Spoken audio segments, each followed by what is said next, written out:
Hey, what's up everyone? Michael here. I'm a big fan of live plants. I use them in almost every one of my setups. They help keep the water clean by removing nitrates, give the fish a dynamic environment with lots of hiding spots, and they help bring our tanks to life. I'm going to go over 5 of the easiest aquarium plants.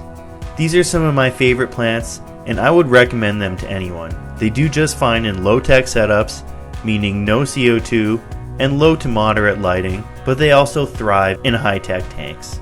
Staurogyne repens. This plant is short with a compact growth form. Although its leaves are smooth, they do remind me of mint plants a bit. Staurogyne repens is a pretty short plant, and it does great in the foreground. It can grow in low light, but it does need at least moderate light to grow in a compact form.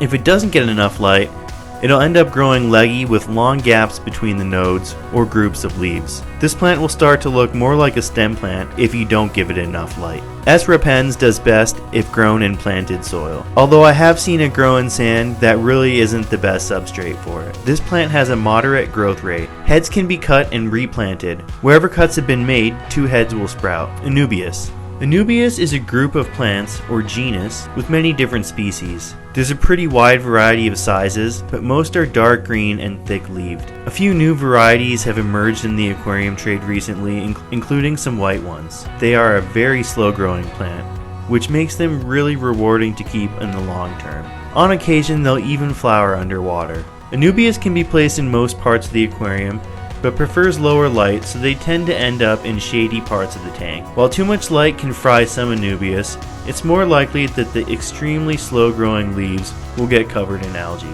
This plant prefers low light. Anubias does not like to be planted in the substrate. It's what's called an epiphyte, or a plant that grows on another plant or surface rather than the soil, like most other plants. They have a main stem where all the leaves shoot off, which is called a rhizome. The rhizome needs plenty of oxygen, so burying it essentially suffocates the plant. They can be tucked into crevices between rocks and or wood, or they can be attached to them by tying them or using gel superglue. Anubias are very slow growing. In order to get healthy growth out of them and any other epiphyte, make sure to use some sort of liquid fertilizer. They can be propagated by cutting along the rhizome. Christmas moss. Christmas moss is a feathery plant that tends to spread more horizontally rather than growing up like most aquarium plants. Its stems and leaves are so tiny that you almost need a magnifying glass to properly see their structure. There are many types of mosses to use in the aquarium, but Christmas moss is my favorite because of how big the branches get. They are the perfect plant for breeding fish and shrimp because it provides so many different hiding spots for fry and baby shrimp. It'll do fine in most parts of the aquarium. The biggest thing to think about when placing it is making sure that it will get good flow. Most aquarium mosses benefit from receiving moderate amounts of flow. This moss can be grown in low to high level lighting. Christmas moss is an epiphyte like Anubias and does best when tied to wood or rocks. Christmas moss has a moderate growth rate. It can take a little bit of time to get a colony started, but once it's established, you'll need to trim it back on a regular basis. For propagation, you can rip off a chunk of the mother colony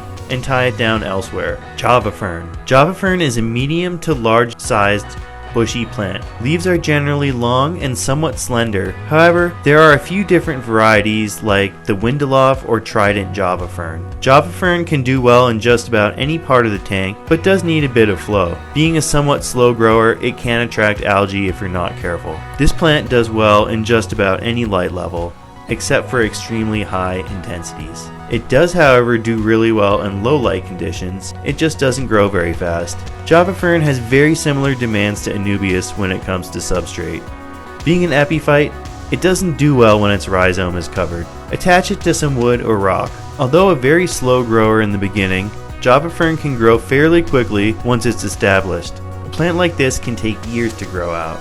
Java fern can be propagated the same way that other epiphytes can be, by clipping along the rhizome and tying or gluing down the new portion. Stargrass, or Heteranthera zosterofolia, is an extremely quick-growing stem plant. It's great to put in tanks with slow-growing plants because of how fast it grows. It'll suck up a bunch of the nutrients, and that will help keep algae at bay. Stargrass does kind of look starry, but it's certainly not a grass. It will quickly grow to the top of the aquarium if you don't stay on top of trimming it. I prefer to place stargrass at the back of the aquarium. It would actually make a very cool carpeting plant, but beware, you'll need to be prepared to trim it back at least once a week if you want it to grow as a carpet. Stargrass is capable of growing in a wide range of lighting intensities. It does grow fuller and more vibrant under higher levels of light. A rich substrate will help stargrass grow to its full potential. Simply cut the stems and replant heads in the substrate to propagate this extremely fast growing plant. Every stem you cut will result in 2 heads sprouting.